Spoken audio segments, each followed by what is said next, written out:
శ్రీ ఉమాయే నమః.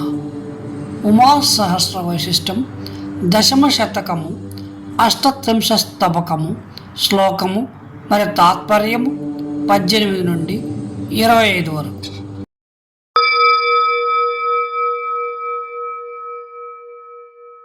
శ్లోకం 18. బోధే బోధే బోధశక్తిం సంకల్పానాం పశ్చాద్భాంతిం అవిముచ్యంయో మనతే ధీరో యత్కంచద్వా లలితావతితం. తాత్పర్యము: సంకల్పములకు వెనుక ప్రకాశించుచున్న ప్రతి బోధమునందు జ్ఞాత యొక్క గ్రహణశక్తిని విడుక ధీరుడైన వాడు దేనిని చింతించినను అతనిని త్రిపుర సుందరి రక్షించును. శ్లోకం 19.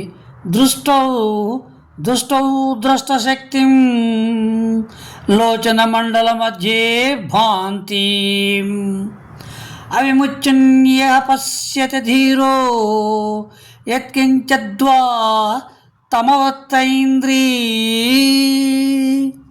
తాత్పర్యము: నేత్రబింబము మధ్యన అక్షి పురుష బింబము మధ్యన ప్రకాశించుచున్న ప్రతి దృష్టి యందు ద్రష్ట యొక్క దర్శన శక్తిని విడువక ధీరుడైన వాడు దేనిని చూచినను అతనిని ప్రచండ చండి రక్షించును. శ్లోకం 20.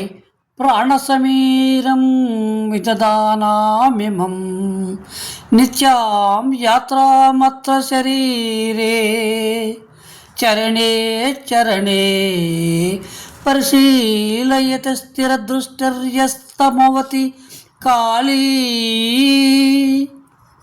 తాత్పర్యము: ఈ శరీరమునందు ఎడతెరిపి లేకుండా జీవిత యాత్రను నిర్వహించుచున్న ఈ ప్రాణవాయువును ప్రతి గమనాగమన సంచారమునందు చాంచల్యము లేని అవధానముతో పరిశీలించు వానిని కాళికాదేవి రక్షించును. శ్లోకం 21. స్థూల వికారాన్ పరిముంచంత్యా నిర్మలన బసిస్థితియా దృష్ట్యా మజ్జంత్యా వా ధరాకాశే లోకేశ్వర్యా కరుణాం లభితే.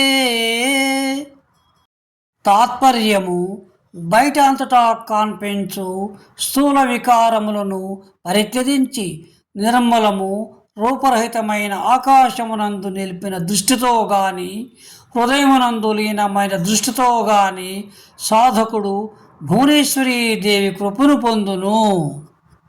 శ్లోకం 22.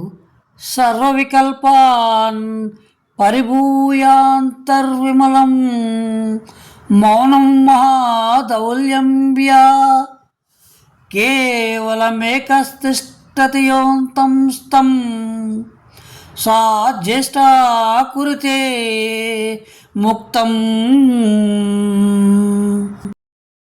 తాత్పర్యము: సమస్త చిత్తవృత్తులను తిరస్కరించి లోపల ప్రసన్నమైన మహామౌనమాశ్రయించి సంపూర్ణముగా నిరాలంబముగా ఉన్న సాధకుని జ్యేష్ఠాదేవి విముక్తిని గావించును.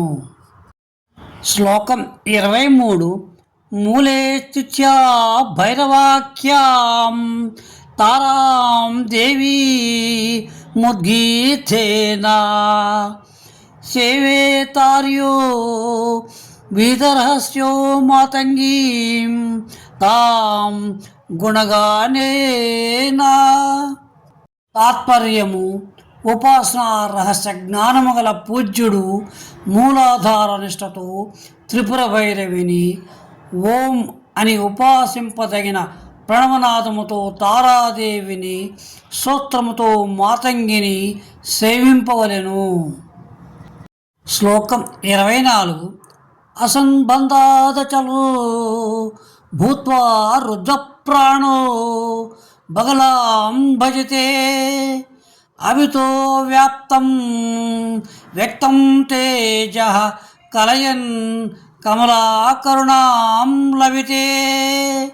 తాత్పర్యము యోగశాస్త్రమునందు చెప్పబడిన స్థిరము సుఖమునైనది ఏదో ఒక ఆశ్రమనందు నిశ్చలుడై ఉండి కుంభక ప్రాణాయామము సిద్ధించిన వాడు బగలాముఖిని సేవించును. సర్వత్ర వ్యాప్తమై స్పష్టమైన కాంతిని దర్శించువాడు లక్ష్మీదయను పొందును. శ్లోకం 25. ఏకవిధాధో బహువేదాధో శక్తిరనంత పరమేశస్య సవజన మార్గం గణపతి మునినా పాదాకులకైరేవం వివృత. తాత్పర్యము మొదట ఒకే విధమైన మూలశక్తి అయి పిదప అనేక భేదములతో అనంతమైన పరమేశ్వర శక్తిని గణపతి ముని పాదాకుల వృత్త రచిత శ్లోకములలో ఉపాసనా ఉపాయములతో కూడా వివరించిరి. ఇది దశమశతకము 38వ శ్లోకము మరియు తాత్పర్యము 18 నుండి 25 వరకు. 38వ స్తవకము సమాప్తం. శుభం భూయాత్.